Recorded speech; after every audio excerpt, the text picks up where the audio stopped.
আবু হানিফ রাজ্জাকী, আমি এর আগে বলেছিলাম শুভেন্দু অধিকারী তিনি অবশ্য কালকে একটা বক্তব্যে তিনি বলেছেন যে 4,800 অবৈধ অভিবাসীকে বাংলাদেশে ফেরত পাঠানো হয়েছে, আরও 836 জন বর্তমানে নির্দেশে প্রত্যাবর্তনের অপেক্ষায় আছেন। তার মানে তাদের যদি বলি তাদের প্রত্যক্ষ মদদে এইসব পোশিনগুলো হচ্ছে শুভেন্দু অধিকারীর এই বক্তব্যে। এইভাবে যদি চলতে থাকে সামনে কি দেখছেন? বাংলাদেশও কথা দিচ্ছে বা চিঠি পাঠাচ্ছেন বিভিন্ন রকমের, ডাক্তার জাহিদুর রহমান বলছেন যে সমস্যার সমাধান দ্রুত হয়ে যাবে। আপনি কি দেখছেন? না, আপনি বললেন যে কিছু কি অলরেডি প্রবেশ ঢুকিয়ে দিয়েছে, 4,800 পাঠিয়ে দিয়েছেন উনি বলেছেন, অ্যাকর্ডিং টু হিজ ক্লেম আর কি। এখন প্রশ্ন হচ্ছে আমরা এরকম পত্রিকা কোনো রিপোর্ট দেখি এই যে 4,000 কত লোক ঢুকিয়ে দিল, এটা নিয়ে একটা ভাবনার বিষয় আমার কাছে। কেন ভাবনার বিষয়? এটা কে বলছেন? শুভেন্দু অধিকারী। উনি একজন মুখ্যমন্ত্রী, উনি ঢুকিয়ে দিয়েছেন। আচ্ছা, আমরা কিন্তু এই ব্যাপারে কোনো বক্তব্য আমাদের সরকারের কাছ থেকে পাইনি। আচ্ছা, তাহলে বিজেপি প্রতিদিনই বলছে তা আমরা পোশিন ঠেকাচ্ছি, পাঠিয়ে দিচ্ছি। বিজেপি বলছে, ভার্সনটা তো সরকার থেকে আসতে হবে। কেননা শুভেন্দু যখন বলছে এত লোক ঢুকাইয়ে দিছে পুশিন করে, তো সেক্ষেত্রে আমার সরকার যদি বক্তব্য আমরা না পাই, তাহলে বিষয়টা এমন হতে পারে কি শুভেন্দু মিথ্যা বলছে নাকি ঢুকাইছে আমার সরকার চেপে যাচ্ছে। দুইটা প্রশ্ন কিন্তু থাকে এখানে, এবং সরকারের সেটা অবশ্যই ক্লিয়ার করা উচিত। যদি শুভেন্দু ঢুকিয়ে থাকে আর সরকার চুপ থাকে, তাহলে তো এটা বোঝা গেল রোহিঙ্গার মতো ঢুকতেছে কিনা, এটা কোশ্চেন মার্ক। আমি চ্যালেঞ্জ করছি না সরকারকে, কিন্তু এখন ভাবনার বিষয়টা কেন হচ্ছে, এটা হলো একটা ফ্যাক্টরটা হইলো আমরা কিন্তু গভর্নমেন্ট ভার্সন ইতিমধ্যে পাইছি, পররাষ্ট্র মন্ত্রণালয় ইতিমধ্যে নাকি 12-13টা চিঠি লিখেছে। তো 12-13টা চিঠি লিখতে হয় কখন? যখন আপনার চিঠির কোনো গুরুত্ব থাকে না। আপনার গুরুত্ব দিলে এক চিঠির গুরুত্বই অনেক, টেলিফোন কনভার্সনের মানে কথাবার্তা বলা সেটার গুরুত্ব অনেক। এটা এক রিলেশনশিপের ব্যাপার। আজকে আমাদের কাছে যে দৃশ্যমান যে বিষয়গুলো হচ্ছে, আমরা ধারণা করছিলাম এরকম যে আমরা ওই পক্ষ থেকে মানে ওপার থেকে এরকম কথা শুনছি, ভারতে বাংলাদেশে একটা নির্বাচিত সরকার তারা দেখতে চায়। তা আমরা মনে করছি নির্বাচিত সরকার হলেই বোধহয় সম্পর্কের উন্নয়ন হবে। কিন্তু আমরা 5ই আগস্টের পর থেকে যদি ইউনূস সরকারের শেষ দিন পর্যন্ত দেখি, তাহলে আমরা ভিসা জটিলতায় ভুগতেছি। সেই ভিসা জটিলতা কিন্তু আমাদের শেষ হয় নাই। ইভেন নির্বাচিত সরকার আসার পর ভিসা জটিলতা মানে ভিসা জটিলতা আমরা ভিসা দেওয়া হচ্ছিল না। যে সমস্যা কি আমাদের? আমি সেটা সমস্যা কি সেটা তো অন্য চ্যাপ্টার। জটিলতা না না না না না আমাদের আমি বলি মুদ্রা পাচ্ছে না না না না সমস্যা কি এটা তো অন্য চ্যাপ্টার। কেনাকাটা বেঁচে গেছে। আরে ভাই, ওটা তো অন্য চ্যাপ্টার। আমি তো আমেরিকা জিন্দেগিতে যাব না, আমি ইন্ডিয়া জিন্দেগিতে যাব না, কিন্তু আমি যাইতে চাইলে আমি অবস্ট্রাগল কেন থাকবে? That is my question. সেই অবস্ট্রাগল আসছে 5ই আগস্টের পর। সেটা এই নির্বাচিত সরকার আসার পরও বিন্দু মাত্র পরিবর্তন হয় নাই, বরং অ্যাড হলো কি পুশিন। যেই পুশিন 55 বছরের মধ্যে আমরা টের পাই নাই, কিন্তু এখন পুশিন ইতিমধ্যে 4.5 ঢুকেছে। এটা কিন্তু বলতেছে একজন ব্যক্তি। অবশ্যই এটার জন্য একটা রাষ্ট্রীয় স্টেটমেন্ট দরকার সরকারের পক্ষ থেকে। যদি না আসে আমরা এখানে বসে বসে শুভেন্দুকে মিথ্যাবাদী বলবো? যদি তাকে মিথ্যাবাদী বলি সেটা কি ভালো হবে? ওখানে বসে বলবে বাংলাদেশের জনগণ আমাকে মিথ্যাবাদী বলতেছে। আমার ভাষণ দরকার, সরকারি ভাষণ দেওয়া উচিত। পরিষ্কার বলবে কেউ ঢোকে নাই সেটা বলবে, আর নয় যদি ঢুকে থাকে সেটা বলবে। 3 নম্বর আমার কথা হলো, আমি ধরে নিলাম তর্কের খাতিরে কিছু বাংলাদেশি ওই দেশে আছে, আমি তর্কের খাতিরে ধরলাম, থাকতেই পারে। যদি থাকে, আপনি 55 বছর ভালো লাগলো বা হজম করতে পারলেন, এখন পারছেন না কেন? এটা আমার প্রশ্ন। তার মানে কি এই গণতান্ত্রিক সরকারের সাথে আপনার সম্পর্কটা বৈরী বলে আমি মনে করি, পরিষ্কার। 2 নম্বর আসেন, ইউনূস সাহেব যখন সরকারে ছিল সবসময় ভারতের সাথে সবচেয়ে খারাপ সম্পর্ক ছিল, আমরা সবাই বলছি, এমন কেউ নাই বলি নেই। বাট পুশিন কিন্তু একটা ডিমেরিটসও আছে, আমার ব্যক্তিগত ওপিনিয়ন। উনি যদি খুব কমফোর্টেবল পুশিন করাইলে এটা আমার সরকারের জন্য একটা খারাপ অবস্থা, আমার জন্য খারাপ অবস্থা।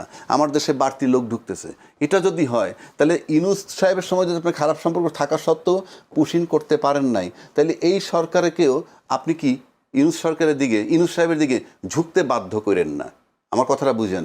মানুষ যখন বেকায়দায় পড়ে তখন অবলম্বন খোঁজে। আমি ধরে নিলাম যদি সরকার এমন কোনো খারাপ পরিস্থিতিতে পড়ে থাকে যে ইউনূস সাহেবের সময় 18 মাসে তো আমরা শুধু ভিসার প্রবলেমটা ছিল, পুশিন হয় নাই। তো আজকে যদি পুশিন হয় তাহলে আপনি তো একটা সরকারকে বাধ্য করেন কিনা আবার আরেক দিকে ঝুঁকতে। কারণ ইতিমধ্যে আপনাদের ধারণা হয়েছে যে তারা আমেরিকার দিকে ঝুঁকছে, সত্য মিথ্যা আমি ব্যাখ্যা দিতে যাচ্ছি না। তো আপনি যদি খারাপ পরিস্থিতি আরও করেন আর এই সরকার যদি আরও বেশি আমেরিকার দিকে ঝোঁকে, কথার কথা, জিনিসটা কি ভালো হবে? আমার কথা হলো এই পুশিংটাকে ব্লক করতে হইলে এটা তো দুই পক্ষের বসা দরকার। আপনি সরকার 4,500 ঢুকাই দিলেন আর আমরাও নীরব থাকলাম, এই দুইটাই তো ক্ষতিকর। সুতরাং আমার কাছে মনে হয় সরকারের সাথে ভালোভাবে মানে টাইম টু টাইম ডিপ্লোম্যাটিক একটা আলোচনা দরকার। কেন বলি, এটা না হইলে আপনি সমাধানটা তো ডিপ্লোম্যাটিক্যালি করতে হবে। আজকে 4,500 ঢুকাইছেন, তাহলে কি আরও ঢুকাবেন? আর সরকার যদি ভাষণ না দেয় আমরা তো তারটা ধরে নিব। আবার কিন্তু এখন যে বিজিবি যে বিএসএফ যে সম্মেলন চলছে 4 দিন ব্যাপী, এই সম্মেলন থেকে কোনো ভালো কিছু আশা? সেটা তো সম্মেলন হওয়ার পর আমরা রেজাল্ট পাবো। এখন যদি এরকম নীরব থাকে সরকার, তাহলে তো আমরা পাবো না। আবার জাহিদ সাহেব সম্পর্কে একটা কথা বলছেন, জাহিদ সাহেব বলছে যে এটা হতে পারে। জাহিদ সাহেবের এই কথাটা আমি টু সাম এক্সটেন্ট অ্যাকসেপ্ট করতেছি। কেন? যে উনি বলছেন যে ঠিক হয়ে যাবে। বিষয়টা এমনও হতে পারে যে এইটা যেহেতু তাদের নির্বাচন ইশতেহারে ছিল, সুতরাং এইটা চলমান রাখতে হবে আগামী লোকসভা নির্বাচন পর্যন্ত। মানে আগামী লোকসভা নির্বাচন হওয়ার পর আবার গভর্নমেন্ট 5 বছরের জন্য যদি তারা ক্ষমতায় চলে আসে, এটা একটু শিথিল হলে হতেও পারে যে নির্বাচন পর্যন্ত এটা কোনো স্ট্যান্ডবাজি কিনা। কিন্তু যেহেতু 4,500 পুশ করছেন বলছেন, এই কথাটার একটা পরিষ্কার আনসার আমরা আমাদের সরকারের কাছ থেকে চাই। অসংখ্য ধন্যবাদ। আমি আসবো আপনার কাছে আবারও। ডক্টর আসাদুজ্জামান রিপন, আপনার কি এটি মনে হয় কিনা যে 5 আগস্টের পরে বাংলাদেশের সাথে পাকিস্তানের একটি ভালো সম্পর্ক তৈরি হয়ে গেছে, ভালো সম্পর্ক আছে, নতুন করে ভালো সম্পর্ক হয়েছে, সেই সম্পর্কের কারণে কি অনেকটা বিএসএফ আগ্রাসী হয়ে যাচ্ছে বা ভারত আগ্রাসী হয়ে যাচ্ছে কিনা? আমি তা মনে করি না। কারণ পাকিস্তানের সাথে তো তাদের নিজেদের বাইলেটারাল আপনার সমস্যা বহুত আছে। চীনের সাথে তো তাদের সমস্যার কোনো শেষ নাই। ভারত হচ্ছে এমন একটা দেশ, যদি একটু দুর্বল হন তো তার প্রতি একটু সবল ভাব দেখায়, আবার যে বেশি সবল তাকে সাধারণত ঘাটাইতে চায় না।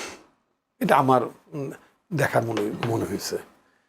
অবশ্যই এটা মানে আপনি এটা আপনার সবার ক্ষেত্রে বোধহয় সবল দুর্বলের শক্তের ভক্ত নরমের জম, কথাটা আমি ওইভাবে বলতে চাই না। আমি সবল দুর্বলের যে সমীকরণ, এটা বোধহয় সবার বেলাই বোধহয় মানে প্রযোজ্য।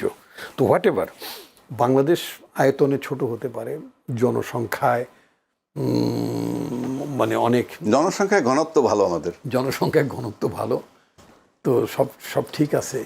বাংলাদেশে খুব অবহেলা করার কোনো কারণ নাই। একটা দেশের সাথে আপনি বৈরী সম্পর্ক করে আপনি তার সাথে বন্ধুত্ব চালিয়ে যাবেন, এটা তো মনে করার কোনো কারণ নেই।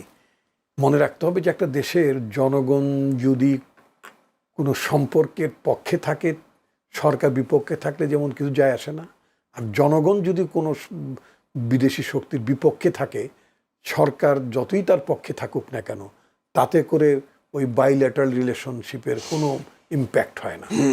তো আমি যেটা মনে করি, সরকারের তথ্য উপদেষ্টা কি বলছেন আমার এক্স্যাক্টলি আমার সরকারি ভাষ্য আমার দেখা সম্ভব হয়নি। আপনি যেটা বলেছেন এটা তো স্বাভাবিক, এটা আপনি প্রত্যাশা করতেই পারেন, ঠিক আছে। আপনি কি ভাববেন, আপনি কি এটা প্রত্যাশা করবেন যে সম্পর্ক আরও খারাপ হবে, পরিস্থিতি আরও খারাপের দিকে যাবে? নিশ্চয় আপনি এটা ভাবতে পারেন না। সুতরাং সরকারের তো না, মানে মাননীয় প্রধানমন্ত্রীর যিনি তথ্য বিষয়ক উপদেষ্টা, তিনি যেটা আশাবাদ ব্যক্ত করেছেন যে পরিস্থিতি ভালো হয়ে যাবে, উন্নত হবে, আমি তার সাথে একমত হতে চাই। এই আশাবাদ থাকা তো ভালো। নিশ্চয়ই সরকারের তরফ থেকে কোনো ইনিশিয়েটিভ আছে, অথবা সরকার নিশ্চয়ই তার কাউন্টার পার্টের কাছ থেকে এমন কোনো আশ্বাস শুনেছেন যার পরিপ্রেক্ষিতে আপনার ইনফরমেশন অ্যাডভাইজার তিনি জনগণকে আশ্বস্ত করেছেন যে এটা ভালোর দিকে যাবে, ভালো হয়ে যাবে, এটা বলতেই পারেন। তিনি এটা বলেছেন ডক্টর ইউনূস সরকারের সাথে ভারতের সম্পর্ক থেকে বেরিয়ে আসতে চায় সরকার, তার মানে সম্পর্ক ভালো করতে চায় ভারতের সাথে। তো এই ধরনের ইউনূস সাহেবের সাথে ভারতের যে সম্পর্ক ছিল, তা আপনারা নিজেও জানেন যে সরকার সম্পর্ক খারাপ ছিল। আবুল রাজ্জাককেও তিনি বলেছেন এই সম্পর্ক থেকে বেরিয়ে আসতে চায় সরকার, অর্থাৎ এই ভারতের সাথে একটা বন্ধুত্বপূর্ণ সম্পর্ক করতে চায়। সেক্ষেত্রে এই ধরনের ঘটনাগুলো, পুশিন, সীমান্ত হত্যা, এসব ঘটনার কারণে সম্পর্ক কিরকম? আমি আপনাকে বলি, পার্সপেক্টিভ একটা ভেরি ইম্পর্টেন্ট ইস্যু। প্রেক্ষিত ছাড়া তো কোনো কিছু হয় না, তাই না? তো আমি আপনার অনুষ্ঠানে এসেছি, আপনি আমাকে 1 কাপ চা অফার করেছেন, কিন্তু আপনার চায়ের কাপটার ভেতর ঠিক মতো পরিষ্কার না, পরিচ্ছন্ন না, এটা একটা বাস্তবতা। জি। আবার যদি আপনি একেবারে কোনো চা না দিতেন, ট্রান্সপ্যারেন্ট কাপের মধ্যে আমাকে চা দিতেন, হয়তো আবার এইটা মনে হতো না, কথার কথা। তো মনে রাখতে হবে যে ইউনূস সাহেবের সাথে না, সরকার বলছেন। প্রফেসর মোহাম্মদ ইউনূস লেড যে ইন্টারিম গভর্নমেন্ট, সেই ইন্টারিম গভর্নমেন্টের সাথে আমাদের মনে হয়েছে সেটা হচ্ছে যে আপনার ভারত ঠিক মানে ওই সরকারের সাথে সম্পর্ক ঠিক মানিয়ে চলতে পারছিল না, মানে আমার কাছে এভাবে মনে হয়েছে। এটা তো একটা সঙ্গত কারণ তো আছে যে আপনার 24 সালের 5ই অগাস্ট অথবা জুলাই আগস্ট ব্যাপী যে একটা বাংলাদেশের জনগণের যে একটা অভ্যুত্থান হয়ে গেল, একটা সর্বব্যাপী জনগণের যে অভ্যুত্থান হয়ে গেল, যে অভ্যুত্থানের মধ্যে ভারতের সবচেয়ে লাভড ওয়ান, ভারতের সবচেয়ে পছন্দের একজন মানুষ, তার তার অন্যান্য সকল রাষ্ট্রের মধ্যে সবচেয়ে রাষ্ট্রের পছন্দের সরকারটির যেই লজ্জাজনক মানে পলায়ন ভারতকে প্রত্যক্ষ করতে হয়েছে এবং আজ অবধি তাকে আতিথেয়তা দিয়ে যেতে হচ্ছে এবং বিশাল এক লর্ডবহরকে আতিথেয়তা দিতে হচ্ছে, তাই না? তো এটা কি ভারতের জন্য কি খুব মানে ভারত কেন, এটা যদি সিমিলারলি যদি আমার বেলা এরকম হতো, মানে আমাদের দেশের বেলায় হতো, তাহলে কি আমি এটা কি ভালোভাবে দেখতাম, আমি মানে স্বাভাবিকভাবে নিতে পারতাম? একটু মনোবেদনা, মনোকষ্ট, একটা যাতনা, অসন্তুষ্টি থাকতেই পারে। তো ভারতের ইমিডিয়েট যে রিয়াকশন টু বাংলাদেশ গভর্নমেন্ট বা টু বাংলাদেশের ইন্টারিম গভর্নমেন্ট অথবা টু এজিটেটরস অফ বাংলাদেশ অথবা আন্দোলনকামী শক্তি সংগঠনের প্রতি ভারতের ক্ষোভ, ভারতের অসন্তোষ, মানে ভারত বলতে ভারত সরকারের কথা বলছি, থাকাটা আমি অস্বাভাবিক মনে করি। তাদের খুব পছন্দের একজন মানুষ গদিচ্যুত হয়েছে এবং তাকে গ্রহণ করতে হয়েছে, আশ্রয় দিতে হয়েছে। এটা ভারতের জন্য খুবই একটা পীড়াদায়ক, মানে ভারত এটা ভাবতেই পারেনি যে এই ধরনের পরিস্থিতি তৈরি হবে। কারণ ভারতকে তো শেখ হাসিনা একটা ফিলিংস দিয়েছিলেন, ফিলিংস কি ভারত আছে তো আমরা আছি, দিল্লি আছে তো আমরা আছি, আমরা আছি তো দিল্লি আছে। এখন দিল্লি ভাবছে আরে আমরা তো ছিলাম, তো তুই থাকলি না কেন? আমরা তো ছিলাম, তো তুই থাকতে পারলি না কেন? কারণটা হচ্ছে জনগণ যখন থাকে না, ওই ওবায়দুল কাদেরদের যে ভুলটা হলো দাদা, সেটা হলো যে ওবায়দুল কাদের যে জিনিসটি ভুলে গিয়েছিলেন ভাবতে, সেটা হলো যে জনগণকে থাকতে হয়। জনগণ যদি ভাবতো এটা যে জনগণ আছে তো আমরা আছি, আমরা আছি তো জনগণ আছে, কিন্তু ওবায়দুল কাদের যে একটা ভুলটা করে ফেললেন দাদা, সেটা হলো উনি বলে ফেললেন, উনি ভেবে বসে আছেন যে দিল্লি আছে তো আমরা আছি, আমরা আছি তো দিল্লি আছে। দিল্লি বলছে বেটা আমরা তো আছি, তোরা থাকতে পারলি না কেন, তাই না? তো তোদের এই হতছাড়া, তোদের এই অবস্থাটা হলো কেন? এখন তো শোনা যাচ্ছে শেখ হাসিনাকে পাঠানো হবে বা তিনি দ্রুত চলে আসবেন। আমি তো সেইটি, এই যে 4800 যে কজনকে শুভেন্দু মানে পাঠালেন দাবি করছেন, এর মধ্য থেকে ওখানে কতগুলো আওয়ামী লীগের হতছাড়া কতগুলো ওখানে আছে। এই যে আপনার মানে নানান জায়গায় কলকাতার পার্ক সার্কাস থেকে শুরু করে নানান জায়গায় ডালহৌসি রোড ঠোঁট কি আছে না দাদা, ওসব জায়গায় ঘুরঘুর করছে, পানিপুরি খাচ্ছে, হ্যাঁ ভেলপুরি খাচ্ছে। তো এই সমস্ত লোকগুলোকে বেঁধে ছেদে একবার ধরে দিলে তো আমাদের জন্য ভালো হয়। হ্যাঁ, একবারে মানে ভারতেরও কষ্ট কমে যেত, হ্যাঁ ওদেরও এত মানে রেশনের উপর চাপ কমে যেত, মানে একেবারে যাচ্ছে তাই অবস্থা করে ফেলছে, তাই না? আর মানে এদের তো আরেকটা সমস্যা আছে দাদা, কি জানেন? এরা আবার ওই মানে ওপেন স্কোয়ারে মানে মুক্ত জায়গায় হাঁটতে পারে না। আমাদের দেশ থেকে যেগুলো পালিয়েছে ওরা তো ভালো টয়লেট লাগে, ওদের কমোড লাগে, আর যারা ও দেশের যারা মানুষ আছে ওদের তো ধরেন এই প্রকাশ্য জায়গায় উন্মুক্ত আকাশের নিচে বসে এই কাজটা সেরে ফেলতে পারে। এখন এই যে টয়লেটে বসার যে একটা অভ্যাস আলা লোকজন ওখানে মানে শত শত হাজার হাজার লোক গিয়েছে, এগুলো দেখার পর ওখানে বাকি যারা আছে তাদের একটা মানে ইয়ে আছে না, মানে যেটাকে বলে একটা অভ্যাসগত একটা সংকট সৃষ্টি, বৈষম্য সৃষ্টি হচ্ছে দু জায়গার মধ্যে। তা আমি শুভেন্দু বাবুকে যে কথাটি বলতে চাই সেটা হচ্ছে যে আপনার এত কষ্ট করে নানান জায়গা থেকে লোকজন গুছিয়ে টুচিয়ে এখানে পাঠানোর কোনো দরকার নেই। আপনি ইচ্ছে করলে আপনি ওই যে আওয়ামী লীগের লোকজন যেগুলো আশ্রয় নিয়েছে সারা দেশ থেকে, তাই না, ওগুলোকে ধরে ঠরে বেঁধে ঠেদে একেবারে বিজেপির হাতে ছেড়ে দিন না, ওগুলোর নামে মামলা রয়েছে, কোনো সমস্যা নেই, তালিকা করে দিন, আমি কথা দিচ্ছি এগুলোকে মানে বাংলাদেশ গ্রহণ করে নেবে। এগুলো তো অবৈধ আছে ওদের।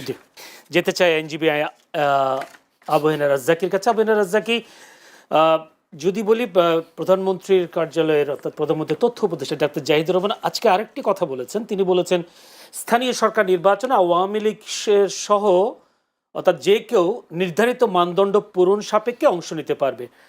তিনি অবশ্য বলেছেন যদি দলীয় পদ থাকে তারা দলীয় পদ থাকা পরিচয় নিয়ে তারা নির্বাচনে অংশগ্রহণ করতে পারবেন না। তথ্য উপদেষ্টার এই বক্তব্যে আওয়ামী লীগের সদস্য বা যারা আছেন, যারা নিরপরাধ, তারা তো নির্বাচন করার সুযোগ পাবে বলে মনে হচ্ছে তার বক্তব্যে। আপনি কি মনে করেন? বা দেখুন, আপনি একটা দেশে আওয়ামী লীগের মতো একটা বড় দল, আওয়ামী লীগ পতিত সরকার পালায়ে গেছে, সেই ঘটনা তো আসি, সেটা একদিক, সেটা একটা দিক, সেটা চলমান প্রক্রিয়া, বিচার হওয়া উচিত কি উচিত না, বিচার চলছে, আমরা মনে করি চলা উচিত। কিন্তু প্রশ্ন হচ্ছে সরকার তো কন্ট্রাডিক্টরি কাজ করতেছে। আপনি তো একদিকে আওয়ামী লীগের কার্যক্রম নিষিদ্ধ রাখছেন, আবার আপনি বলছেন যে যাদের কোনো নিরপরাধ না বা যাদের কোনো পরিচয় নাই বা দলীয় পদ নাই তারা করতে পারবে। বিষয়টা একটা কর্মী, আজকে বিএনপির মতো বড় দলের সাথে কয়েক কোটি লোক ইনভলভ আছে, সবার তো পদ থাকবে না, সবার পদ থাকবে না। আমি বিএনপির ওনারা যত গালি দেই না কেন, উনি নির্বাচনে দাঁড়ালে কোর ভ্যালুর কিছু লোক থাকে দলে, তারা তাকে ভোট দিবেই। অর্থাৎ যদি আমি বলি বিএনপির 35% ভোট আছে, তার ভিতরে কোর ভ্যালুর ভোট মনে করেন 15টা বা 20টা, আপনি এটা সরাইতে পারবেন না, এটা সরবেই না সে, কারণ এটা তার অস্থি মজ্জায় চলে গেছে। ইয়েস, একইভাবে আওয়ামী লীগের সেই ভোট আছে।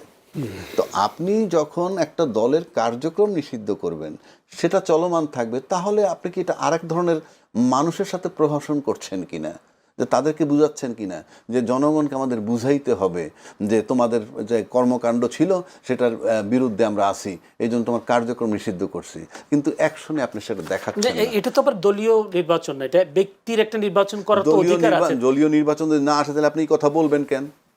এই কথাটা বলবেন কেন? আপনার বলতে বললো কে? আপনি যদি দলীয় প্রতীক না থাকে, দলীয় প্রতীক নৌকা আর কি, ধানের শীষ নাই, তো দাঁড়িপাল্লা নাই, তো এনসিপির শাপলাকলি নাই, আওয়ামী লীগের নৌকাও নাই, তো যে মনে চায় সে করুক, তা আপনি বলতেছেন কেন? আপনি তো ঠাকুর ঘরে কে রে আমি কলা খাই না বিষয়। একটু আগে তার একটা বিষয়ের প্রশংসা করলাম যে এই যে পুশিন সংক্রান্ত যে বিষয়টা, যেটা স্ট্যান্ডবাজি হতে পারে, আমি বললাম যে এটার সময় হয়তো লোকসভা নির্বাচন হয়ে গেলে আবার থেমে যেতে পারে, লোকসভা নির্বাচন হওয়া মানেই 5 বছরের জন্য এটা স্থগিত। তা আপনি আবার এই কথাটা বললেন কেন? আমি ঠিক বুঝি না যে ওনারা বসার পরে ওনাদের কি প্রধানমন্ত্রীর কাছে তার ইমপ্রেশন দিতে হবে ডেইলি যে আমি কিছু বলি, নাকি উনি আবার ওখানে বসে ভয় পাচ্ছেন যে আওয়ামী লীগ যদি কোনো কারণে ফেরত আসে সবাই পালালে আমার দানে পালানো না লাগে? এই ডাবল স্ট্যান্ডার্ড মেনটেন করা ঠিক না। সে তো চুপচাপ থাকলেই পারে। আপনি যখন প্রতীকে নির্বাচন করবেন না, তখন কে আওয়ামী লীগ, কে বিএনপি, কে জামাত, কে জাতীয় পার্টি, এটা তো আইডেন্টিফিকেশন নাই। করুক অ্যাজ ইউজুয়াল। আপনি বলতে যান কেন কে নির্দোষ কিংবা যায় যে অপরাধ করেনি? হু আর ইউ টু আইডেন্টিফাই? এটা তো কোর্ট ডিসাইড করবে।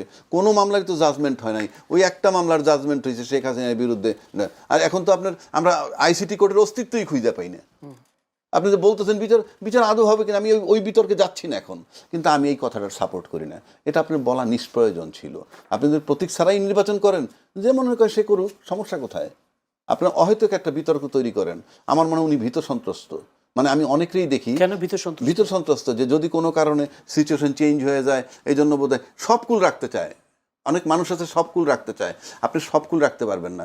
সব কুল যদি রাখতে চান আমার মতো নিরপেক্ষ হয়ে যান, কোনো দলে যায়েন না, কিছু হইন না, সরকারি সুবিধা নিয়েন না, উপদেষ্টা হইয়েন না, মন্ত্রী হইয়েন না, এমপি হইয়েন না, তখন মানুষ আপনাকে গ্রহণ করবে। আমার কথা ভুল হইলেও ভাববে ওনার মেধা কম, উনি ভুল বলছে। আর আপনি ভুল বললে বলবে আপনি ইন্টেনশনালি বলছেন। তো এই জন্য কম কথা বলা ভালো, সুযোগ পাইলেই বলতে নাই। এটা উনি ভালো কাজ করেননি। উনি জাজমেন্ট দিচ্ছেন। He is nobody to make any judgement যে কে নিরপরাধ কি অপরাধী, এই জাজমেন্ট উনি দিতে পারবেন না। আর প্রতীক ছাড়া নির্বাচন যখন হবে, এনিবডি ক্যান পার্টিসিপেট, সেটা তো ওনার বলা লাগবে না। ধন্যবাদ। আমি একটু আসাদুজ্জামান রিপনের কাছে যেতে চাই। আসাদুজ্জামান রিপন, যে যদি এভাবেই বলি যে তথ্য উপদেষ্টা ডাক্তার জাহিদুর রহমান বললাম দলীয় প্রতীকে নির্বাচন হচ্ছেন, কিন্তু আওয়ামী লীগের কথা বলেছেন তিনি, তারপরও কিন্তু আমরা দেখলাম আওয়ামী লীগকে ফিরে আসার ব্যাপারে বিএনপি সহযোগিতা করছে, এরকম অভিযোগও আছে মাঠে। আমরা দেখলাম বিএনপি আওয়ামী লীগের সংঘর্ষ হয়েছে নোয়াখালীতে, হবিগঞ্জে হয়েছে, বিভিন্ন জায়গায় বিএনপি আওয়ামী লীগের মধ্যে যথেষ্ট সংঘর্ষ হয়েছে, বেশ কয়েকজন আহত হয়েছেন। তাহলে বিএনপি কি চায় আওয়ামী লীগ আবার ফিরে আসুক এবং সামনের দিনগুলোতে? আপনি দুটো পিকচার দিয়েছেন, এটা তো মাঠের কথা বললেন, আবার বলছেন বিএনপি কি চায়। বিএনপি চাইলে বিএনপির নেতাকর্মীদের সংঘর্ষ হবে কেন? খুব ক্লিয়ার। তাহলে বিএনপি যদি যদি হয়, মানে আপনার পূর্ব ভাষ্য অনুযায়ী, তাহলে তো বিএনপির নেতাকর্মীদের এই মেসেজ পাওয়ার কথা, তাহলে তো আর সংঘর্ষের কোনো কারণ নেই নাকি? আচ্ছা, এগুলো বাকওয়াল জিনিসপত্র, এগুলো যে অযথা ফালতু জিনিস নিয়ে একটা নিষিদ্ধ রাজনৈতিক দলের রাজনীতি নিয়ে আপনি অযথা চর্চা, এটাও একটা বেআইনি কাজ করতেছেন আপনি। আর যেই দলের কার্যক্রম নিষিদ্ধ, যে নেত্রীর বক্তব্য মানে আপনার পত্র পত্রিকা ছাপা দেবে, মিডিয়াতে আনেন, সেটা নিয়ে এত আলোচনা কেন করতেছেন? কিন্তু আলোচনা বিষয় নেই। সরকার পক্ষ থেকে তুললে আমরা এটা কেন আলোচনা করব কেন না? আপনার এই আলোচনা তথ্য উপদেষ্টা যেহেতু আলোচনা নিয়ে এসেছেন, তথ্য উপদেষ্টা কি আলোচনায় নিয়ে আসছেন? তিনি বলেছেন যে আওয়ামী লীগের নির্দলীয় যদি নিরাপরাধ যারা, তারা অংশগ্রহণ করতে নিরপরাধ পারবে। বলছে বলে আমি দেখি নাই। উনি বলছেন নাকি কোথাও নিরপরাধ? আজকে তো তথ্য আজকে আমি তো দেখিনি। আপনি নিরপরাধ অপরাধ এবং নিরাপত্তাটা নিরপরাধ নির্দলীয়, অর্থাৎ তারা দলে কোনো নির্দলীয় থাকবে না, দলে কোনো পদ থাকবে, তারা নির্বাচনে যে অংশগ্রহণ লোকগুলো নির্দলীয়, যে লোকগুলো কোনো পদ পদবি নাই, জি, যে এরকম কথা লোকগুলো বলেছে। কিছু নেই, সে কেউ যদি এরকম দাবি করে যে সে ডেমোক্রেটিক পার্টি করে, আমেরিকার ডেমোক্রেটিক পার্টি সাপোর্ট করে, তাতে কি যায় আসে আপনার? কেউ যদি বলে রিপাবলিকান, আমি রিপাবলিকান পার্টি করি, সাপোর্ট করি আমেরিকার, বাংলাদেশে ব্রাজিল আর্জেন্টিনা সাপোর্ট করে না? It is your right, it is your right to support any team of the world cup. একইভাবে আপনি আমেরিকা ফুটবল টিমের সাপোর্ট আর রাজনৈতিক সাপোর্টকে একই মনে করেন? একই রকম। আর এরকমই আজকে আমি আর্জেন্টিনা করলে কালকে আমি ব্রাজিলও করতে পারেন তো। কি বলে, আমি তো এরকম দেখতেছি তো। জি, এটা তো আমি বড় বড় লোকেরাই, ভারতে তো বড় বড় মানুষরাই সকাল বিকাল দল বদলাচ্ছে, জি, বদলে মন্ত্রী হচ্ছে। আজকে এই যে তৃণমূলের 20 জন এমপি নাকি আপনার শুভেন্দুর মানে প্রেজেন্সে তারা নাকি হাজিরা দিয়েছে, তো বদলাবে না এখন। আর্জেন্টিনা ব্রাজিলে তো অসুবিধাটা কি? বাংলাদেশের ক্ষমতা হারাইলে কে কখন আর্জেন্টিনা কে কখন ব্রাজিল হয়, তার কোনো হুঁশজ্ঞান আছে নাকি? কি বলেন এগুলো? মানে এই ধরনের কোনো আপনার কি এরকম এই ধরনের শপথ নিয়ে আসছে নাকি কেউ, যে মানে সে দল বদলাতে পারবে না? যদিও বাংলাদেশের মানুষ এটা পছন্দ করে নেতাদের বেলায়। তো নেতারা অনেক সময় বড় বড় নেতা তারা মানে দল বদল করেন না বটে, অনেক সময় নীতি বদল করেন, মানে নৈতিকতা বদল করেন, সেটা তো অন্য জিনিস, তাই না? তো আমি যেটা বলতে চাই যে আমাদের পার্টিতে এই ধরনের, আমি তো সরকারে কেউ নই, আমি একজন নগণ্য কর্মী অব দ্য পার্টি। আমার জানা মতে দলে এই ধরনের কোনো আলোচনা হয়নি, এই ধরনের কোনো সিদ্ধান্ত হয়নি যে আওয়ামী লীগকে নেওয়া যাবে না, নির্দলীয় হলে হবে না। এগুলো তো আমি একজন কর্মী হিসেবে এটা আমার জানা নেই। তার তথ্য উপদেষ্টার বক্তব্য তাহলে আমি তো দল হিসেবে বলতে পারবো ভাই, আমি তো সরকারের কথা আমি বলতে পারবো। আচ্ছা, আপনি আমার সরকারের কথা বলতে, তাহলে আপনি কি ডু ইউ কনসিডার মি আমি গভর্নমেন্টের? না, আপনি আমি একজন ভাইস চেয়ারম্যান। হ্যাঁ, ভাইস চেয়ারম্যান, সেটা তো আমি তো একজন দলের। মানে আমার ব্যক্তিগত বক্তব্য ধরবো কিনা, কোনটা নাকি আসলে দলের বক্তব্য? আপনি কি ধরবেন সেটা আপনার ব্যাপারে ভাই, আপনার এবং তার ব্যাপার। আমি বলতে চাই সেটা হচ্ছে যে আমাদের দলের মধ্যে এই ধরনের কোনো আলোচনা হয়েছে বলে আমি জানি না। জি, আর আমি ব্যক্তিগতভাবে আমি মনে করি একটা মাফিয়াপন্থী একটা রাজনৈতিক দলের তার রাষ্ট্র যেভাবে সিদ্ধান্ত নিয়েছে, ওই সিদ্ধান্তটা তো একটা আইন হয়েছে। আর কে নির্দল, কে দল, কে অপরাধী তো আদালতের ইস্যু। এগুলো আমাদের তো চিন্তা করার দরকারটা কি? আর এটা তো রাজ্য হিসেবে একটা ভালো কথা বলেছেন, নির্বাচনটা তো হচ্ছে আপনার মানে লোকাল গভর্নমেন্টের ইলেকশন আপনারই হবে, কে বলে নির্দলীয় হবে, কোনো দলীয় প্রতীক হবে না। এটা তো আপনার ঐক্যমত্য কমিশনের আলোচনাও মানে ওই ঐক্যমত আছে, প্লাস আমাদের ইলেকশন কমিশন তাই বলেছে। সুতরাং আলোচনার দরকার নেই। এইটা নিয়ে কেন যে এতক্ষণ মানে মূল্যবান সময় নষ্ট করলেন? আমি একজন কৃষিজীবী মানুষ, সরকারের তথ্য যখন বলে তখন আমাদের তো আলোচনা আনতে হবে। বরং তা নিয়ে যদি আপনি আঙ্গুর, আপনি এই বেদানা চাষ কিভাবে হবে, কিভাবে কমাইতে পারি, এইগুলো নিয়ে আলোচনা হলে। হাদি হত্যাকাণ্ডের বিষয়টা নিয়ে পশ্চিমবঙ্গের সাবেক মুখ্যমন্ত্রী মমতা বন্দ্যোপাধ্যায় বিস্ফোরক মন্তব্য করেছেন। আমরা বারবার দেখা যাচ্ছে হাদি হত্যাকাণ্ডের বিষয় নিয়ে বেশ সোচ্চার যারা হাদির পক্ষের লোক, তারা বলছেন বিচার তারা দাবি করছেন। বিপক্ষের লোকেরা পক্ষের মানে হাদির পক্ষে বলতে যারা হাদিকে নিয়ে আন্দোলন করে, বিএনপি তো আর হাদির হত্যাকাণ্ডের বিচার নিয়ে আন্দোলন করার দরকার নেই। আমি যে আন্দোলন যারা নট অনলি দ্যাট, না আমি আপনাকে বলি যে আমাদের পার্টির প্রধান জনাব তারেক রহমান, তিনি তার রাজনৈতিক কর্মকাণ্ডের মানে দলীয় কর্মকাণ্ডের বাইরে তার প্রথম কর্মসূচি ছিল বা আপনার ওসমান হাদির কবর জিয়ারত করা। ঠিক আছে, তো সুতরাং বিএনপি আন্দোলনকারীদের কথা বলছি, আন্দোলন করার বিষয়টা তো আমরা সিম্প্যাথেটিক, আমরা তার হত্যাকাণ্ডের বিচার চাই এবং তার স্যাক্রিফাইসকে আমরা শ্রদ্ধা করি। আপনি যেটা মমতা ব্যানার্জি বিস্ফোরক, আমি যে প্রশ্নটা করতে চেয়েছি যে হাতিয়া হত্যাকাণ্ডের বিচারটা অনেকটা এখন নীরব মনে হচ্ছে কিনা, বা এখনো সামনের দিকে এগোচ্ছে না, বা নিশ্চুপ কেন কোথায় নিশ্চুপ বিএনপি? আরে বাইরে আমি তো আছি বিপদে আপনাদের কি নিয়ে। কারণ হচ্ছে যে বিএনপি নিশ্চুপ থাকবে কেন? আমি তো খুবই সরব, বিএনপি নিশ্চুপ কোথায়? আপনি বলতে পারেন যে সাগরুনি হত্যাকাণ্ডের বিচার কতবার পিছালো, মানে আপনার মানে ইনভেস্টিগেশন রিপোর্ট দেওয়ার কতবার? অসংখ্য 110 পারিয়ে গেছে। হ্যাঁ, উনি বললেন যেটা 10-15 বার, 110 মানে অর্থাৎ 100 বার পার হয়ে গেছে। হ্যাঁ, 14 বছর পার হয়ে গেছে। Justice হারিড, justice buried. উনি আইনের লোক। একজন স্বীকার করছে, ওই যে মানে যে রামিসা হত্যাকাণ্ডের হত্যাকারী স্বীকারোক্তি দিছে, তার বউ কনফেস করছে, যার জন্য দ্রুত মানে আপনার এটা মানে বিচারটা হলো। এখন আপনি ওসমান হাদির সন্দেহভাজন হত্যাকারীরা সীমান্ত পার হয়েছেন, আপনি ইচ্ছা করলে সীমান্ত পার হওয়ার লোককে আপনি, যেমন আপনি হাসিনাকে আনতে পারেন ওই যে 125 জন শিশু হত্যার মামলায়, একইভাবে আপনি ওসমান হাদির হত্যার মামলার আসামি যিনি পগার বুঝেন তো, বাড়ি কোথায়, পগার মানে বুঝেন তো, মানে ওই পার হয়ে গেছে। তো পগার পার হয়ে যাওয়া লোকের আপনি ইচ্ছা করলে, বিএনপি কি ভাই জিন নাকি যে বিএনপি জিন চালান দিয়ে, এগুলো মানুষ শুনি আর কি, চালান দিয়ে মানে তার হত্যাকারীকে বিএনপি নিয়ে আসবে? বিএনপি কতগুলো জিন বিষয়ক মন্ত্রণালয় আছে যেখানে অনেকগুলো আনসার পুলিশের মতো জিন পালে, সে জিন দিয়ে নিয়ে আসবে। It's a process, matter of process. Number 2 হচ্ছে আরো ভয়াবহ পজিশন যেটা দাঁড়ালো, সেটা হচ্ছে মমতা ব্যানার্জি, তিনি যে ইমিডিয়েট পাস্ট মানে chief minister of West Bengal, তিনি তো একটা ভয়াবহ না, আমি আই মাস্ট সে, তিনি মানে একটা মানে কি বলে, আপনার ভাষায় বিস্ফোরক মন্তব্য করলেন, মন্তব্য না, তিনি মানে এটা তথ্য জানালেন আমি মনে করি। As CM she new some matter. উনি তো সেই দেশের মানে নাম উল্লেখ না করেই তিনি তো দেশের স্বরাষ্ট্রমন্ত্রীর নামই মানে স্বরাষ্ট্রমন্ত্রীর পদের কথা বলে ফেললেন। এখন তাদের স্বরাষ্ট্রমন্ত্রী ওই পদে কি আছে সেটা মমতা ভালো বলতে পারবেন, আমরা পত্রপত্রিকায় যা দেখি, এই তো বিষয়টা। তো তা যা বললেন, এখন আপনি বলেন মিস্টার জয়নুল আবেদিন, আপনি বলুন যে আপনি বাংলাদেশের প্রধানমন্ত্রী মানে কিন্তু আপনি মানে চিফ জাস্টিস না, প্রধানমন্ত্রী মানে কিন্তু আপনি প্রধানমন্ত্রী, কিন্তু you are not the inspector general of police. আপনি সংশ্লিষ্ট তদন্তকারী কর্মকর্তা না, উনি চিফ এক্সিকিউটিভ আনডাউটেডলি প্রধানমন্ত্রী। This is a process, government একটা প্রসেসের মধ্য দিয়ে চলে। মমতা ব্যানার্জির স্টেটমেন্টটাকে যদি আপনি কগনিজেন্সে নেন ওভারঅল ট্রায়াল প্রসেসের মধ্যে, তাহলে are you in a position to interrogate Mamata Banerjee? কখনো সম্ভব না। আমি আসছি আপনাকে, আপনার কথার উত্তর দিতে হবে কিন্তু আপনাকে।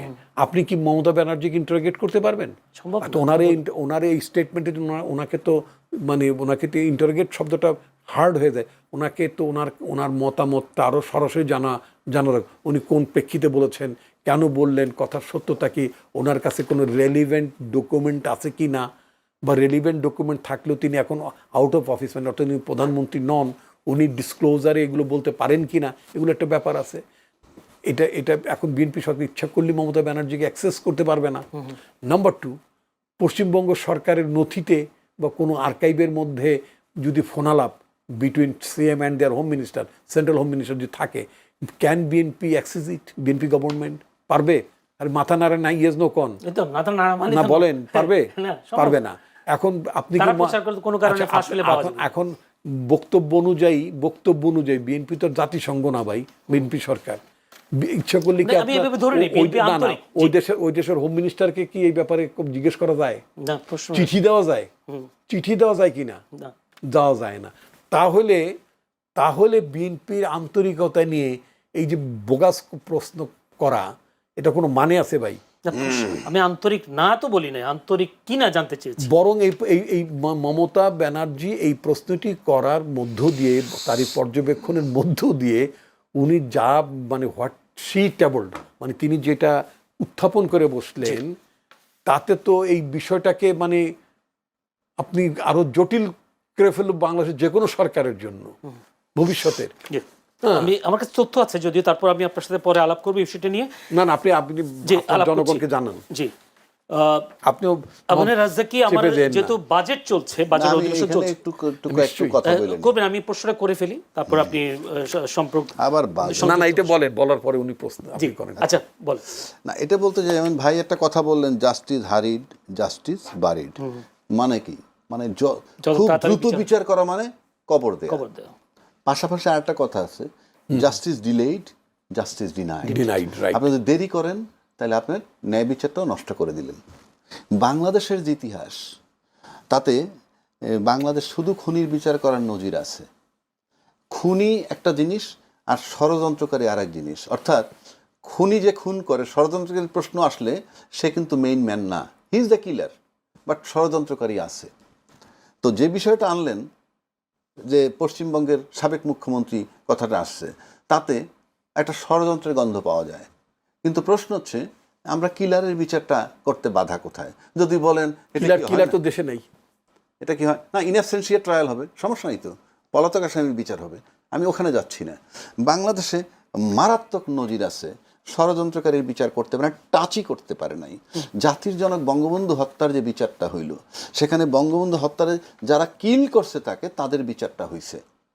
সেই বিচার অন্তত 3 মাস 6 মাস পরে স্টেটমেন্ট দিছে এই আইনমন্ত্রী আনিসুল হক সাহেব, যে আমাদের হত্যাকারীর বিচার হয়েছে, কিন্তু আমরা এখন ষড়যন্ত্রকারীদের ব্যাপারে একটা কমিশন গঠন, মনে আছে আপনার? আচ্ছা, ক্রিমিনাল কেসের বিচার এইভাবে হয় না, আপনি অর্ধেক করবেন আর অর্ধেক করবেন না। আপনি কিলারদের বিচার, কিলার পাইলে কিন্তু ষড়যন্ত্রকারী পাওয়া যায়, আর ষড়যন্ত্রকারী পাইলে কিলার নাও পাওয়া যেতে পারে। কেমন? আমি আপনাকে হত্যা করব, এইটার জন্য আমি দায়িত্ব দিলাম তারে, উনি দায়িত্ব নিয়ে উনি করলেন না। ভাই আমি দায়িত্ব নেব না। না, বলতেছি উনি একজন তৃতীয় একজন ব্যক্তিকে হায়ার করলেন, তৃতীয় ব্যক্তি করলো, তাহলে আমি কিন্তু জানলাম না, দায়িত্ব আমি ওনাকে দিলাম। তার মানে হচ্ছে কিলারকে পাইলে ষড়যন্ত্রকারীকে পাওয়া যায়, কারণ কিলার বলবে উনি, ওনার থেকে আসবো আমি। কিন্তু আপনি যদি ষড়যন্ত্রকারীকে পান, কিলারকে নাও পেতে পারেন। সুতরাং ষড়যন্ত্রকারী ইল্লিগাল, মানে ইমম্যাটেরিয়াল, কেন আপনি ওই পর্যন্ত রিচ করতে পারবেন না। কিন্তু কিলারের বিচার, যেহেতু বঙ্গবন্ধু হত্যার ক্ষেত্রে কিলারের বিচার আপনি করছেন, ষড়যন্ত্রে খোঁজেন নাই, এখানে এই বিচারটা হওয়া উচিত। এক, শেখ হাসিনার বিচার তো হয়েছে যে 24-এর, আমি ওটা বলছি না, আমি বলছি হাদি হত্যার বিচারের ক্ষেত্রে শেখ মুজিবুর রহমানের যে কিলারের বিচারে ষড়যন্ত্রকে খুঁজে পাওয়া যায় নাই, দরকারও নাই, কিলারের বিচারই হোক। আমি সাপোর্ট করি না লয়ার হিসাবে, কিন্তু বিচারটা দেখতে চাই। পাশাপাশি উনি একটা কথা বলছেন, প্রধানমন্ত্রী, আমাদের সম্মানিত প্রধানমন্ত্রী, উনি হাদির বিচার চায় কি না চায় বড় কথা না, কিন্তু কবর জিয়ারত করছে। এটা ইফ ইট ইন্ডিকেটস যে এই মৃত্যুটার বিচার উনি চান, তাহলে রামিসার মতো একটা সময় বেঁধে দেওয়া যেত। কারণ রামিসা হত্যার সময় যে সময়টা বেঁধে দিছে, বিচার বিভাগ কিন্তু সেই সময়ের মধ্যে করেছে। বিচার বিভাগের নির্বাহী বিভাগের অধীনস্থ, কিংবা নির্বাহী বিভাগ জোর করলে ওর থেকে বের হয়ে যাইতে পারে না বিচার বিভাগ, এইরকম কিছু বক্তব্য আমরা পেতে চাই। হাদি হত্যার ব্যাপারে আসুক, সাগরণী হত্যার ব্যাপারে আসুক, 24শে জুলাইতে যারা হত্যা হয়েছে সেখানে আসুক, ইভেন পুলিশ যে হত্যা হয়েছে, সব হত্যার আপনার টাইম ফ্রেম করেন। যেহেতু নির্বাহী বিভাগ টাইম ফ্রেম করে দিলে হয়, আপনি দিবেন না কেন? ওখানেই আমাদের কোশ্চেন মার্ক। তার মানে গভর্নমেন্ট যদি ইচ্ছা করে, তার মানে গভর্নমেন্ট যেখানে ইচ্ছা করবে, যেটার বিচার চাই সেটা হবে। এবং সেটা ইতিমধ্যে এস্টাবলিশ করছে যে স্বাধীন বিচার বিভাগ আমাদের হয়েছিল, পৃথক সচিবালয়, সেটা এই সরকার এসে ওটাকে বিলুপ্ত করে দিয়ে বিচার বিভাগ তার অধীনস্থ নিছে। সুতরাং ওনারা যেভাবে চাইবেন সেভাবে হবে। আপনার সাথে আমি আপনার সাথে একমত না, এটার সাথে বাজেট পরে ওনার সাথে এটা নিয়ে কথা বলতে হবে। আজকে যদি আপনি তো আইনজীবী, আমি তো সবই বললাম, আমি আইনজীবী হিসেবে দুই ভাগে বিচার হয় না বললাম। যদি আপনার কনফেশন যদি না হতো, প্রমাণ যদি না থাকতো, তাহলে কি আপনি 16 দিন, 18 দিন, 20 দিন, 18 মাসের মধ্যে শেষ করতে পারতেন? আপনি 16 দিন, আপনি যদি আবার ওই বিতর্কে আসেন, 164 স্টেটমেন্ট দিছে, 164 যদি না দিত, রাখেন 164 স্টেটমেন্ট দিছে, মানে কি আমি করছি? যদি না দিত, আমার কথা শেষ করতে দেন। যদি না দিত, আমি শেষ করতে দেন না। যদি না দিত কি হইতো? তাহলে আপনি জোরকের ফাঁসি দিতেন। আপনি 164 কিভাবে দেয় আমরা জানি তো। এরকম লক্ষ লক্ষ মামলা বাংলাদেশে 55 বছরে হয়েছে, সবারই 164 ছিল। 164 ছিল, সবারই 164 ছিল। যাদের 164 ছিল তার 90% মামলায় কিছু হয় না। কিন্তু 164 কি কইছে পরে?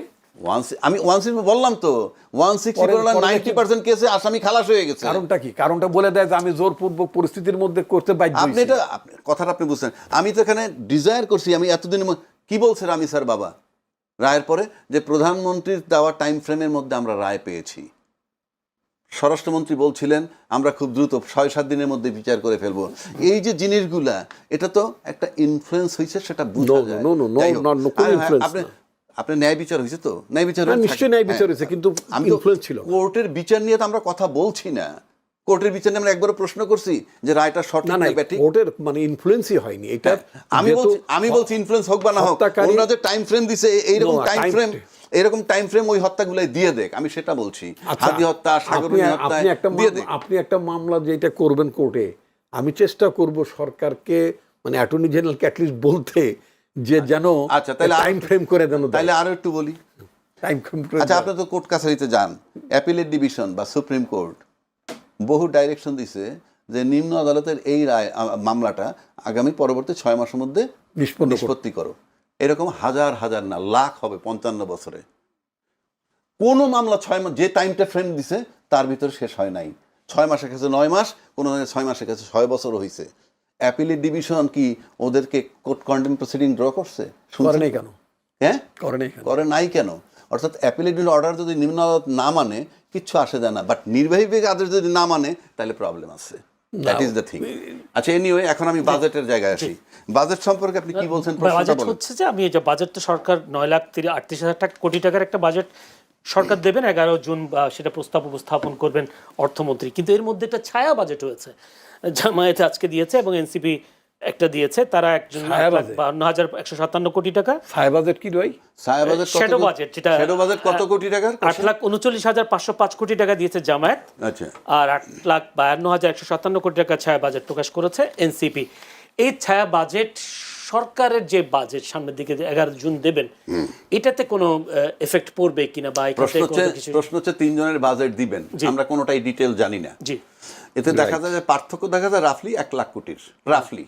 অর্থাৎ সরকার যে বাজেটটা বলছে তার থেকে তাদের পার্থক্য 1 লক্ষ কোটির। তাহলে প্রবলেম 1 লক্ষ কোটি টাকা নিয়ে। এখন কার কি খাত, কে কোন খাতে কত দিচ্ছে আমরা জানি না। এখানে আমি কোন খাত ধরে নাই। যাই হোক, বিষয়টা হচ্ছে কি জানেন, বাজেট আমি ভাই আগেই বলিনি, আমি বিশিষ্ট কোনো অর্থনীতিবিদ না, আমি এটা বুঝি না। তবে সাদামাটা চোখে সিম্পল বাজেট করার জন্য আইনস্টাইন লাগে না। বাজেটটা কি? সরকার যে বাজেটটা দিবে তার মেইন পার্ট হলো আমাদের আগামী 1 জুলাই 2026 থেকে 30 জুন 2027 পর্যন্ত আমার রাষ্ট্রে এই টাকা এই খাতে খরচ হবে। রাইট, এইটা হলো একটা সাইড। খরচটা দিছে পরিষ্কারভাবে। তার পাশাপাশি আপনি যে খরচ করবেন টাকাটা পাবেন কই, এটা একটা প্রশ্ন। আমাদের ফ্যামিলিতেও তাই হয়। আমরা কি করি যে আমরা সামনের মাসে এই জিনিস করব।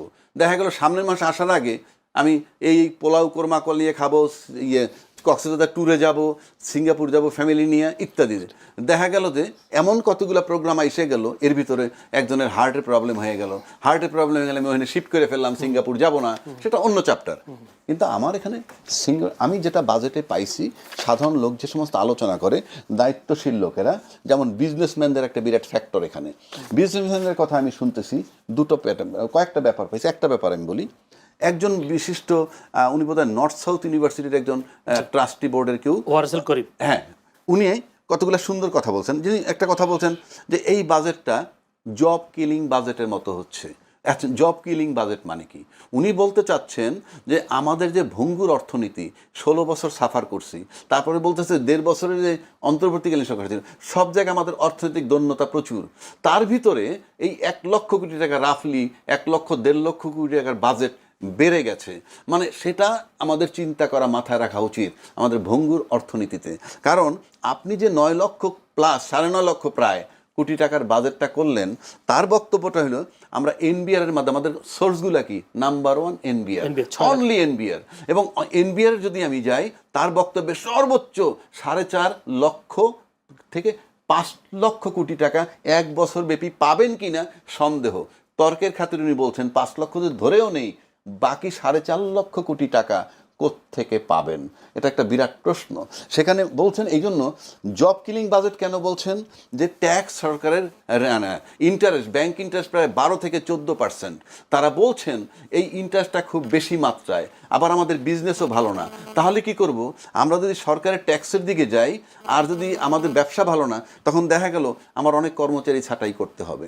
যেমন হামিম গ্রুপের আজাদ সাহেব বলছে, উনি রাফলি ওনার 75,000 কর্মচারী, উনি বলছেন ওনার 10,000 কর্মচারী ছাঁটাই করে দিতে হবে। That is because of artificial intelligence. সেটা বলছে, আমি বলতেছি তো সেখানে সে বলছে যে পৃথিবীর সাথে আমরা আগায় যেতে হবে, আগায় যেতে হলে আমার আর্টিফিশিয়াল ইন্টেলিজেন্সের উপর যদি নির্ভর করি তাহলে আমার এখানে কার্টেল হয়। এবং ওর সাথে আবার ওনার বাজেট আসছে, প্লাস এনবিআর থেকে আপনি এত বেশি কালেকশন করতেন, সব মিলিয়ে আপনার বাজেট যদি মিল ইন্ডাস্ট্রি ব্যবসায়ীদেরকে বাধ্য করে শ্রমিক ছাঁটাই করতে, তাহলে তো আপনার জব অপরচুনিটি কমলে মানুষ বেকার হয়ে গেল। এগুলা ভাবতে বলছে। সেক্ষেত্রে আরেকটা কথা বলছে যে আপনার এই যে এনবিআর এর মানে সেই আলোকে তারা বলছে বাজেটটাকে 8 লক্ষ থেকে 8.5 লক্ষের মধ্যে সীমিত রাখলে ভালো হতো, অর্থাৎ ঘুরে ফিরে 1 লক্ষ কোটি কমানোর একটা বিষয়। কারণ আমি বলি কথাটা, আমরা ইতিমধ্যে একটা জিনিস পেয়েছি, আমরা কিন্তু এটা কিন্তু আলোচনা করছি যে এখানে কোনো দোষ গুণের ব্যাপার না। কারণ আপনি খরচ করবেন, খরচের কাজ তৈরি করে ফেলেন, আপনি টাকাটা পাবেন কোথায়? কারণ আমরা ইতিমধ্যে আমরা একটা আইএমএফ তারা অলরেডি বলে দিচ্ছে আমাদেরকে টাকা দিবে না। কেন দিবে না? সেটা হলো আমরা সাধারণ লোকেরা বুঝি না।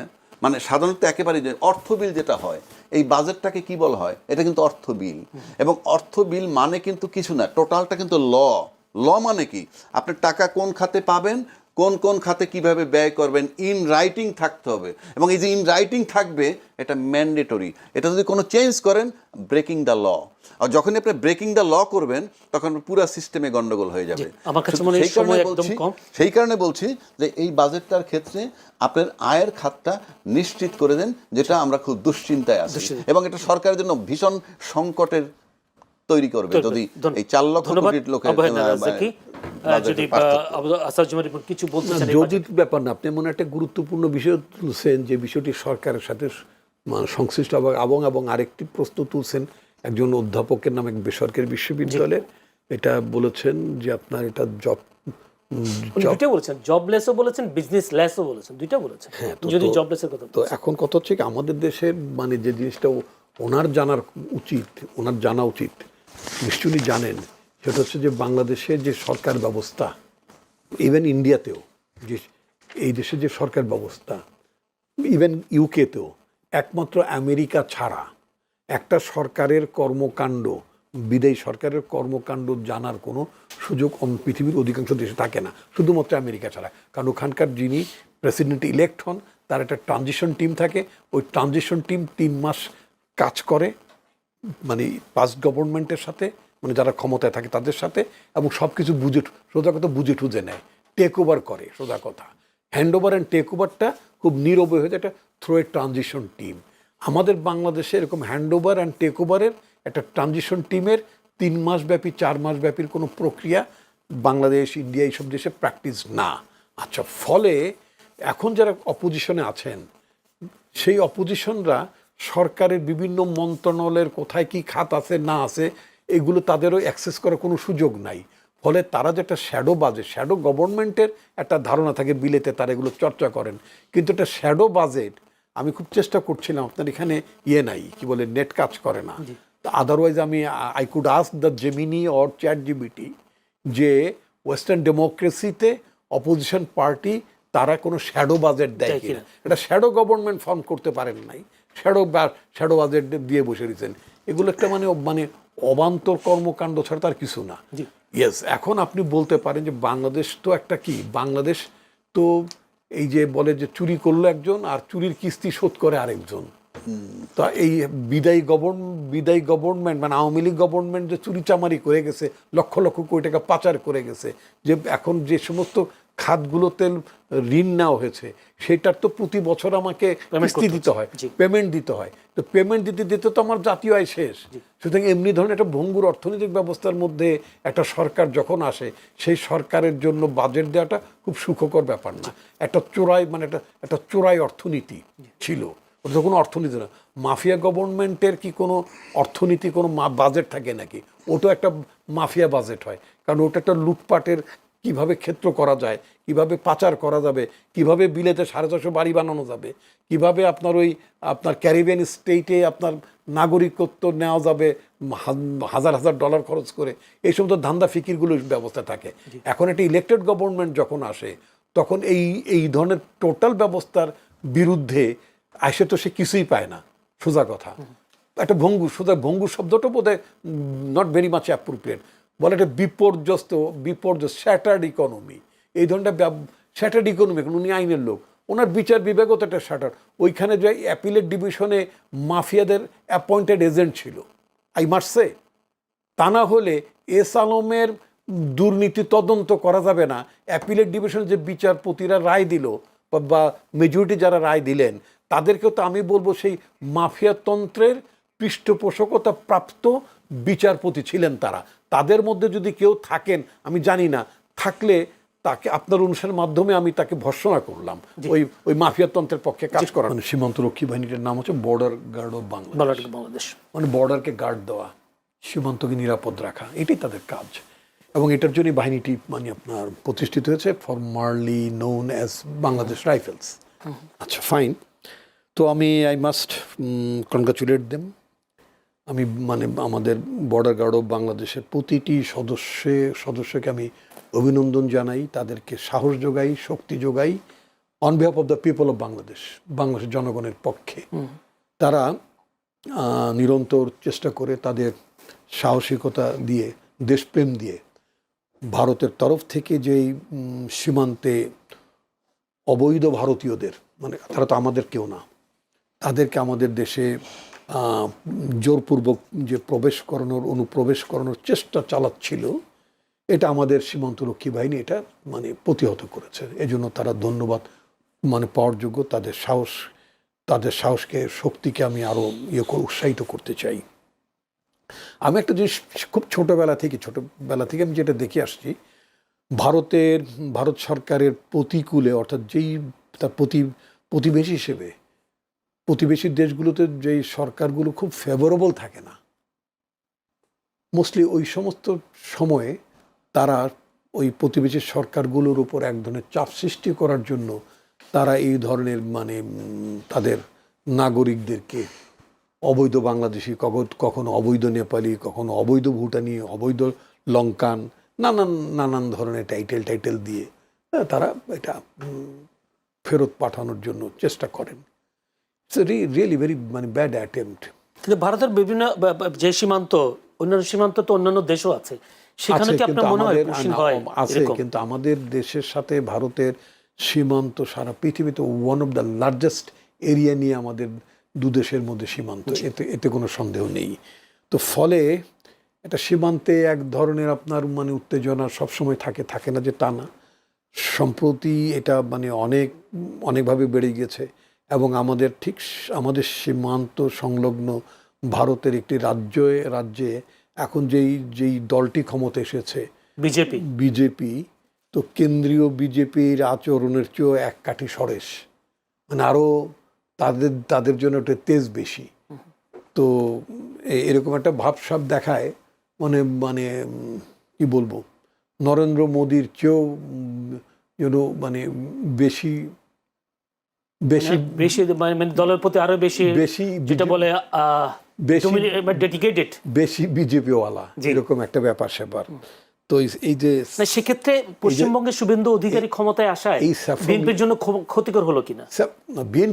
বিএনপির জন্য, বাংলাদেশের জন্য, যেহেতু বিএনপি সরকার ক্ষমতায়, আপনি এর আগে বলছেন যে ফেভারেবল সরকার না থাকলে, আমি সরকার তো দেশটা পরিচালনা করে মাত্র, কিন্তু আক্রান্ত হয়, ক্ষতিগ্রস্ত হয় তো দেশ, পুরো বাংলাদেশ। তো আপনি বিএনপি সরকার ক্ষতিগ্রস্ত হওয়ার কি আছে? বিএনপি সরকারকে সিচুয়েশনটা হ্যান্ডেল করতে হবে। এটা অফকোর্স একটা বিএনপি সরকারের জন্য একটা বাড়তি চাপ। একটা ফ্রেন্ডলি গভর্নমেন্ট ফ্রেন্ডলি বিহেভ যখন করে, তখন তার সাথে ডিল করা, সেটা যতটা স্বাভাবিক পর্যায়ে ডিল করা যায়, একটা গভর্নমেন্ট, প্রতিবেশী একটা গভর্নমেন্ট বা ভিন্ন আরেকটা গভর্নমেন্ট যখন একেবারেই আপনার মানে অবন্ধুত্ব সুলভ, সত্যতার কথা বলবো না, শব্দটা আমি অবন্ধুত্ব সুলভ যদি বলি, নন ফ্রেন্ডলি বিহেভ যদি করে, সেটা খুবই দুঃখজনক হয় এবং সেটা আমাদের মানে কোনো দেশের জন্য খুব সমীচীন না। কিন্তু আপনি বলছিলেন যে বাংলাদেশকে বা বিএনপি সরকারকে চাপে ফেলতে আমি বিএনপি সরকারকে বলছি না, কখনই আমি বিএনপি ভাবে বলতে চাই না, বা বাংলাদেশকে চাপে ফেলতে আমি অফকোর্স বাংলাদেশকে, কারণ কিন্তু আপনাদের বাংলাদেশ নানান প্যারামিটারে জি অনেক জায়গায় তো এগিয়ে। কয়েকদিন আগেই তো আমরা জাতিসংঘের একটা বড় গুরুত্বপূর্ণ পদ আমরা পেয়েছি।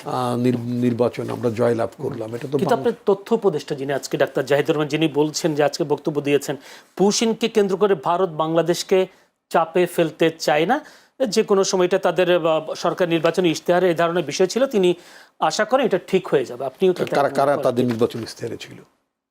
পশ্চিমবঙ্গে যে বিজেপি তাদের ইশতেহারে বিষয়টা ছিল, তিনি বলছেন ডাক্তার জাহিদুর রহমান। পশ্চিমবঙ্গের নির্বাচনী ইশতেহার কি ছিল বা এটা আমি স্টাডি করি নাই, ওটা আমার কাপটি না। আমার কাপটি হচ্ছে আমার দেশের মানুষ বিরক্ত এই ঘটনায়, স্ট্রেইট। জি, আমি সুতরাং এখানে আমার কোনো কূটনৈতিক কথাবার্তা বলার প্রয়োজন পড়ে না, আমি কোনো কূটনৈতিক অবস্থান নাই। তথ্য উপদেষ্টা তাহলে কূটনৈতিক বক্তব্যটা দিয়েছেন, তা বলবো কেন? আমি বলছি আমার রাজনৈতিক অবস্থা, আমি একজন রাজনৈতিক কর্মী, একজন রাজনৈতিক কর্মী হিসেবে আমি আমার দেশের জনগণের কথাটা বলি। জি আমার দেশের জনগণ ওভারঅল সিচুয়েশনটায় বিরক্ত বোধ করছে ভারতের এই আচরণ।